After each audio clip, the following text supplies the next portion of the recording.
नमस्कार विद्यार्थियों, मैं हूं विजय और आज हम जिस टॉपिक को लेकर बात करने वाले हैं वह है deep analysis of present continuous tense. यदि आप रट्टा के तौर पे रहा है, रही है, रहे हैं इस प्रकार के टेंस सीखना चाहते हैं तो मेरा सुझाव है कि यह वीडियो आप अभी छोड़ दें। और यदि आप वास्तविक तौर पे प्रेजेंट कंटीन्यूअस टेंस का कॉन्सेप्ट सीखना चाहते हैं तो इस वीडियो में बने रहें। और वीडियो के अंत में यदि आपको महसूस हो कि वीडियो आपके लिए यूज़फुल है तो कृपया लाइक करें और चैनल को सब्सक्राइब करें। तो चलिए प्रारंभ करते हैं। प्रेजेंट कॉन्टिन्यूअस, प्रेजेंट प्रोग्रेसिव या प्रेजेंट इम्परफेक्ट, तीनों नाम एक ही टेंस को दर्शाते हैं और तीनों का अर्थ भी समान होता है। प्रेजेंट कॉन्टिन्यूअस का अर्थ होता है वह वर्तमान जिसमें कोई कार्य जारी है। प्रेजेंट प्रोग्रेसिव का अर्थ होता है प्रगतिशील वर्तमान और प्रेजेंट इम्परफेक्ट का अर्थ होता है अपूर्ण वर्तमान, अर्थात कोई कार्य अभी अपूर्ण है, चल रहा है, पूरा नहीं हुआ है। चलिए कुछ उदाहरणों की सहायता से इसे समझते हैं। पहला एग्जाम्पल है द चिल्ड्रन आर प्लेइंग, अर्थात बच्चे खेल रहे हैं। यहाँ खेलने का कार्य अभी चल रहा है। कंटिन्यू है, प्रोग्रेसिव है और इम्परफेक्ट भी है क्योंकि अपूर्ण है, कार्य पूरा नहीं हुआ है, अभी बच्चे खेल रहे हैं। इस टेंस का प्रयोग 5 बिंदुओं के अंतर्गत किया जाता है। पहले पॉइंट की बात करते हैं, an action which is going on eight the time of speaking, ऐसे कार्य जो बोलने के समय जारी है अर्थात चल रहे हैं। चलिए बात करते हैं कुछ उदाहरणों की। पहला एग्जाम्पल है शोर मत मचाओ, बच्चा सो रहा है। यहाँ बच्चे का सोने का कार्य जारी है, अभी बच्चा सो रहा है, उसका सोने का जो कार्य है वो चल रहा है, कंप्लीट नहीं हुआ है। दूसरे एग्जाम्पल की बात करते हैं, रमेश नहा रहा है। इस वाक्य में रमेश के नहाने का कार्य जारी है अर्थात अभी चल रहा है, जो अपूर्ण भी है। तीसरा एग्जाम्पल है दरवाजे पर कौन खड़ा हुआ है। इस समय बोलते समय दरवाजे पर कोई व्यक्ति खड़ा हुआ है, उसके खड़े होने का जो एक्शन है वो जारी है। चौथा एग्जाम्पल है वह एक मधुर गीत गा रही है। बोलते समय कोई लड़की एक गीत गा रही है, उसके गाने का जो एक्शन है वो अभी चल रहा है। पांचवा है मेरा भाई टीवी देख रहा है। अगर कोई व्यक्ति मुझसे पूछता है कि तुम्हारा भाई कहाँ है, वो क्या कर रहा है, तो मेरा आंसर है कि वह टीवी देख रहा है, क्योंकि जब हम बात कर रहे हैं उस समय उसके टीवी देखने का कार्य जारी है। इन उपरोक्त सभी वाक्यों में कोई एक्शन जारी है अर्थात चल रहा है, अभी कंप्लीट नहीं हुआ, इम्परफेक्ट है, अपूर्ण है। चलिए बात करते हैं प्रेजेंट कंटीन्यूअस के दूसरे प्रयोग के बारे में। An action that has already been arranged to take place in near future, अर्थात ऐसे कार्य जो निकट भविष्य में घटित होने हैं और वे पहले से ही व्यवस्थित हैं, प्लान्ड हैं, अरेंज्ड हैं। चलिए कुछ उदाहरणों की बात करते हैं। I am going to the cinema tonight, मैं आज रात सिनेमा जा रहा हूं, अर्थात अभी कार्य जाने का नहीं हो रहा है लेकिन निकट भविष्य में यह कार्य होगा, अराउंड प्रेजेंट। दूसरा है my uncle is arriving tomorrow, मेरे चाचा कल आ रहे हैं। I am leaving for Patna next month, मैं अगले महीने पटना जा रहा हूं।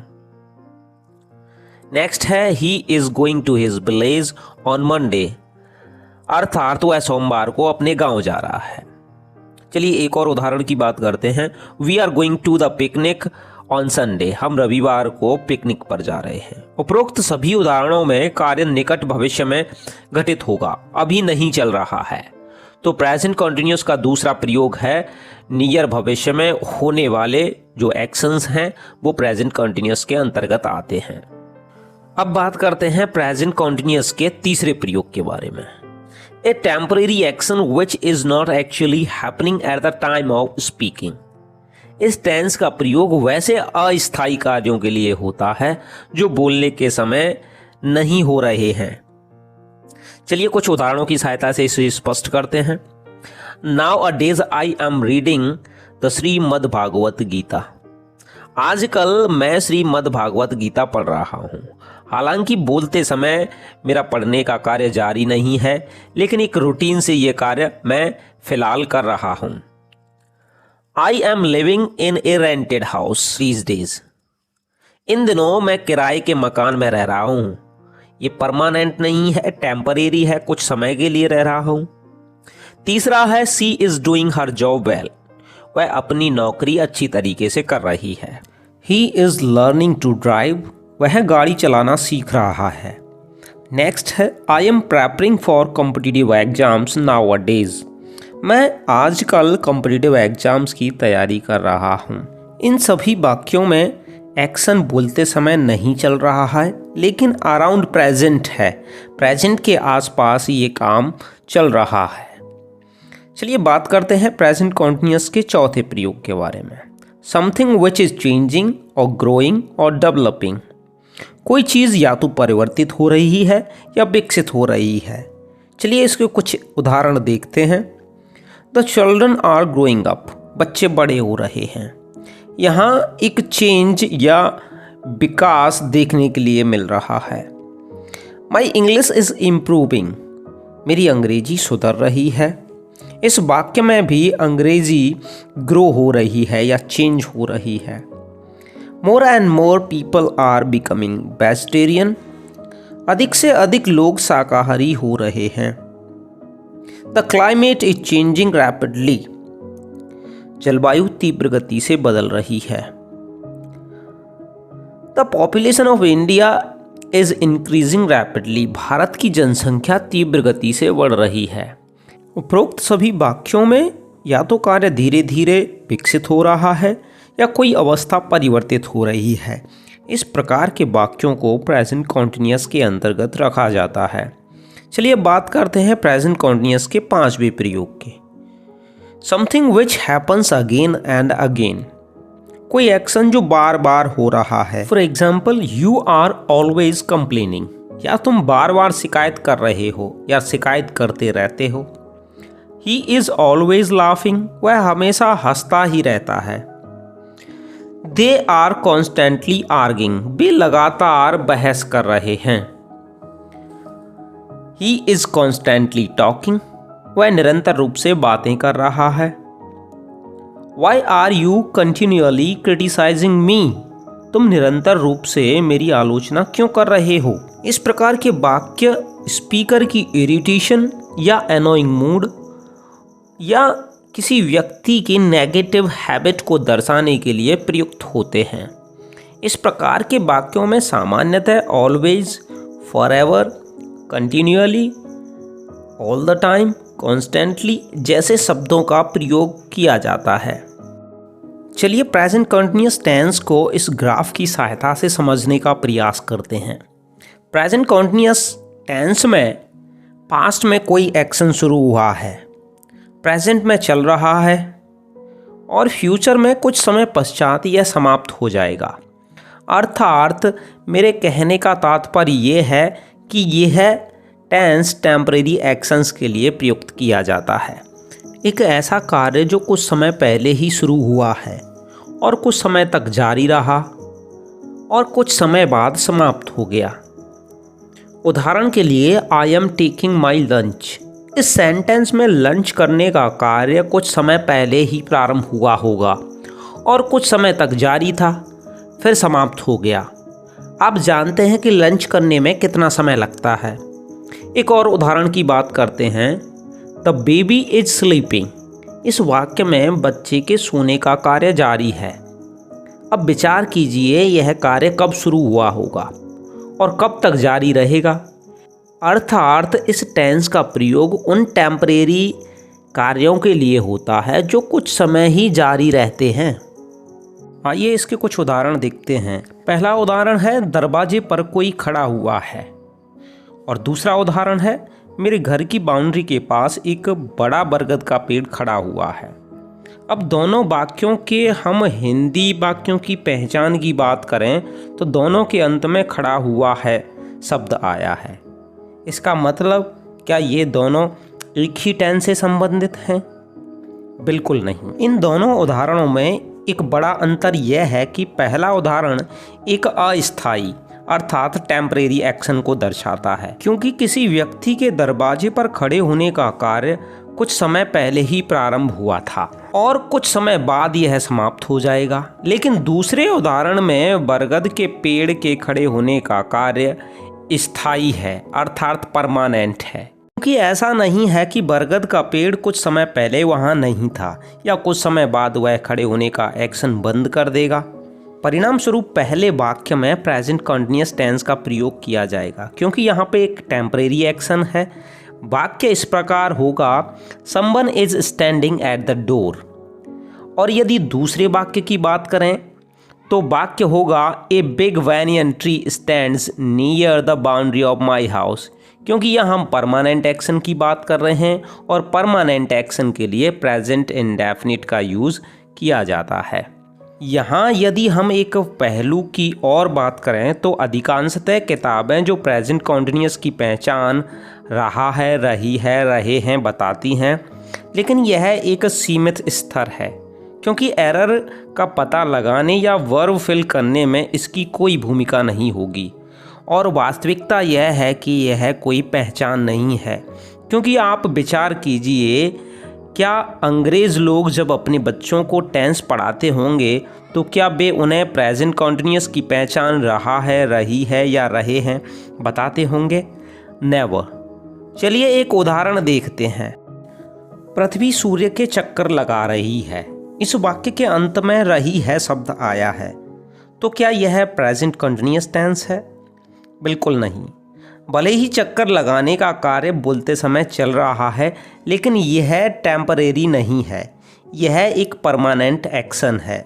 ऐसा नहीं है कि चक्कर लगाने का कार्य कुछ समय पहले शुरू हुआ है और कुछ समय बाद बंद हो जाएगा।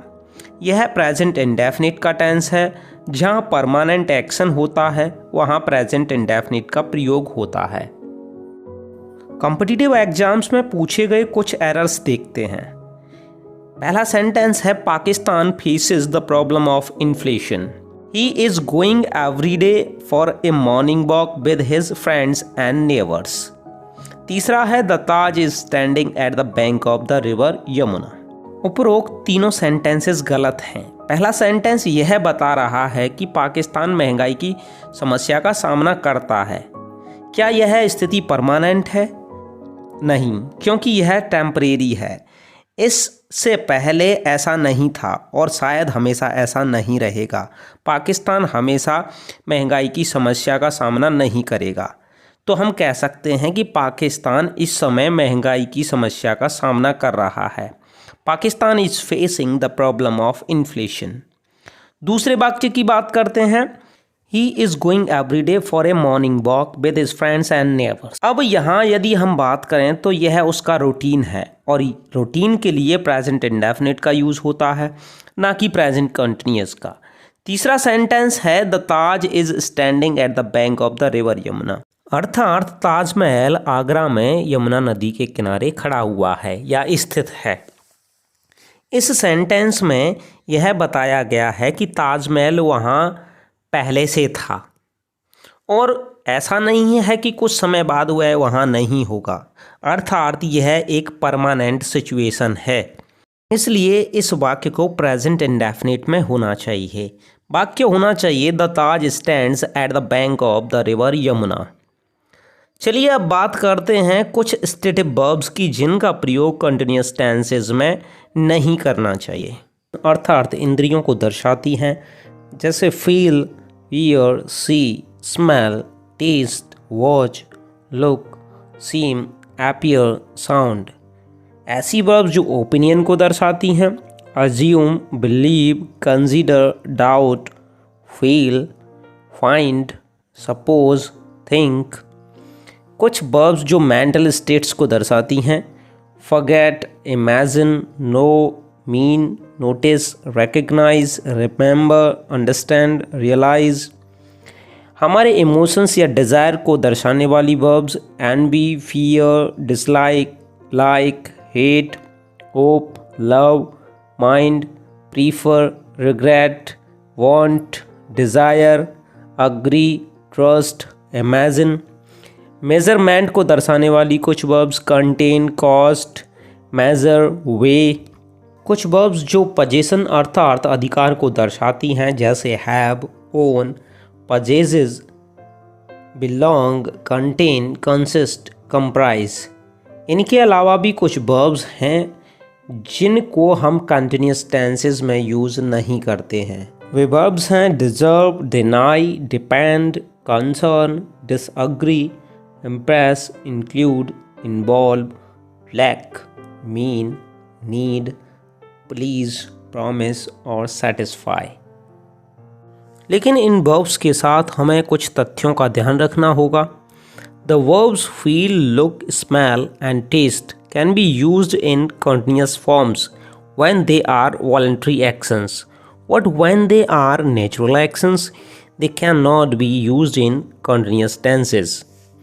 अर्थात feel, look, smell और taste verbs का प्रयोग continuous tenses में किया जा सकता है जब वे स्वैच्छिक क्रियाओं के रूप में प्रयुक्त होती हैं, लेकिन जब वे स्वाभाविक क्रियाओं के रूप में प्रयुक्त होती हैं तो उनके साथ कंटिन्यूअस टेंसेस का प्रयोग नहीं हो सकता है। चलिए कुछ उदाहरणों की बात करते हैं। पहले बात करते हैं स्मेल। रोज स्मेल्स स्वीट। यदि यहाँ पे स्मेल का अर्थ महकना या खुशबू देना है तो ये एक स्वाभाविक क्रिया है और इसे कंटिन्यूअस फॉर्म में यूज़ नहीं किया जा सकता है। लेकिन स्मेल का अर्थ यदि सूंघना है तो ये एक वॉलेंट्री एक्शन है, स्वैच्छिक क्रिया है। यहाँ इसे हम कंटिन्यूअस फॉर्म में यूज़ कर सकते हैं। For example, when he was smelling a flower a bee stung him. अर्थात जब वह एक फूल को सूंघ रहा था तो एक मधुमक्खी ने उसे डंक मार दिया। यहाँ पर सूंघना एक स्वाभाविक क्रिया न होकर स्वैच्छिक क्रिया है, लेकिन महकना या सुगंध देना एक स्वाभाविक क्रिया होती है। चलिए बात करते हैं दूसरे उदाहरण के बारे में। दूसरा वर्ब है टेस्ट।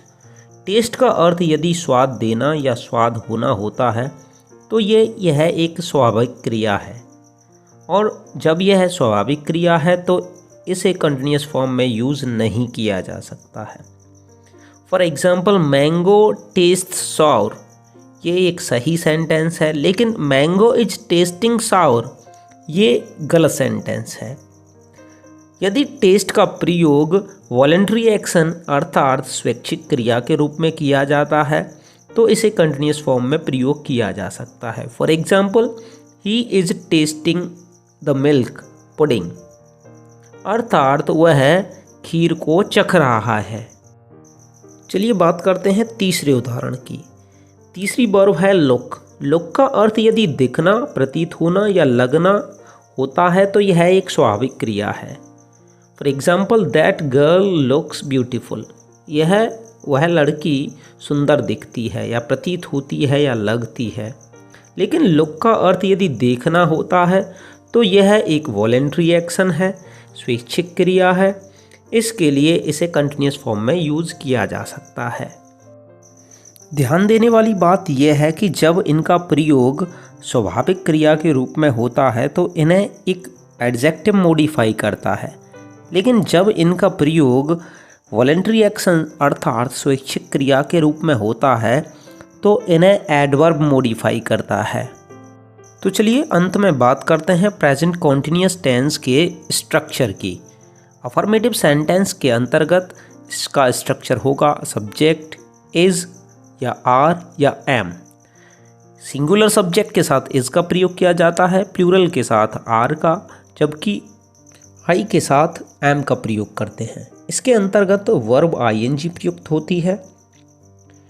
मुझे आशा है आपको यह वीडियो पसंद आएगा, और यदि आप इस प्रकार के नॉलेजेबल वीडियो देखना चाहते हैं तो आपको केवल 2 बटन दबानी है और वह आप बेहतर तरीके से जानते हैं।